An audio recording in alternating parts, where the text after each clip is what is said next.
एक जो दिया लगाकर चले गए, शिवालय में जो दीप लगाकर चले जाते हैं, दिया रखकर चले जाते हैं, वो दिया ठंडा हो जाता है।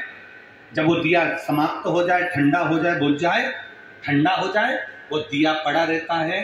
3 चीजें शिवालय में हमेशा याद रखो। उन दियों को उठाकर एक जगह पर ले जाकर एकत्रित कर कर बाहर जहां जगह होती हो, डलिया में, खोखे में, वहां रखो। वो रखे हुए दीप जो ठंडे हो गए उनको उठाकर एक जगह पर ले जाकर रख देने से जीवन में कभी विपदा की अगर घड़ी आती है, विपदा की घड़ी से मतलब होता है कोई बड़ा रोग आ गया, कोई एक्सीडेंट हो गया, उस एक्सीडेंट के समय पर एम्बुलेंस भी नहीं आई, कोई नहीं आया, आपने भगवान शंकर के सामने से रखे हुए दिए जो ठंडे हो चुके, जले हुए नहीं, जो ठंडे हो गए, जिनमें ना दीप में कुछ भी नहीं बचा, वो ठंडे हो गए, उनको उठाकर आपने अगर एक और ले जाकर भी रखा है, अगर कोई आपकी विपदा की घड़ी में खड़ा नहीं होता तो वो दीप जिनको आपने उठाकर एक और ले जाकर रखा है देवाधिदेव महादेव के मंदिर में, महादेव आपको उठाकर ले जाकर कहीं श्रेष्ठ जगह पर जरूर रखते हैं। निश्चित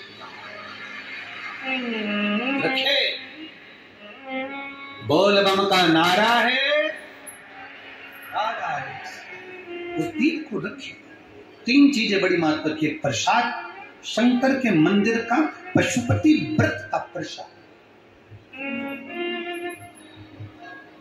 एक शिव मंदिर में रखी हुई जल से भरी हुई बाल्टी, हंडा।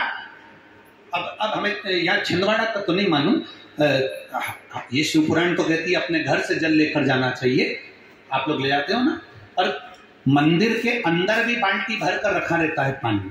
यहाँ रखते हैं क्या कि कोई भक्त आए और उसको चढ़ाना हो तो वहां से भरकर, वो बाल्टी, वो हंडा अगर तुम्हें दिख रहा है कि खाली है और बावड़ी, कुआं, नल दूर है या बाहर है, तो प्रयास करना कि वो बाल्टी, वो हंडा, वो घगरा आप उसको भरकर मंदिर में जरूर रखकर आना।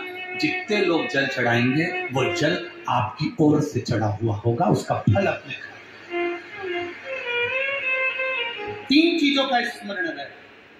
कल हमने कथा में कहा था, गुरु नानक देव जी की कथा वर्णन करी थी, तो गुरु नानक देव जी की कथा में अपन ने बाले की कथा श्रवण करी थी। उस बाले से कहा कहीं लंगर हो रहा हो, कोई लंगर चख रहा हो, कोई भंडारा हो रहा हो, कोई भोजन कर, उसका एक क्रम समझाया कल की कथा में से। आज की कथा में अपन ये श्रवण कर, ये